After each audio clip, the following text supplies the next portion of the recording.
దీనికి మించినటువంటి ఫలాలు ఏమి లేవండి, వాగ్దానాలు ఏమి లేవండి. అవన్నీ కూడా దీని తర్వాతే.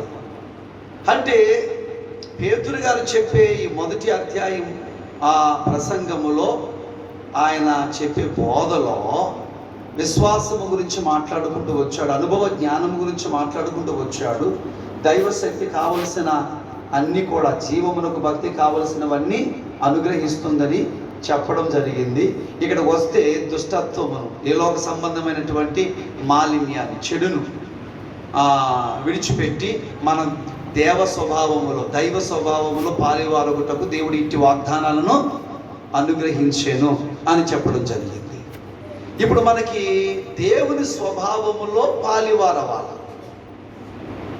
నీ ధ్యేయం నా ధ్యేయం, నీ లక్ష్యం నా లక్ష్యం, నీ గురి నా గురి. నూతన నిబంధన ప్రజలు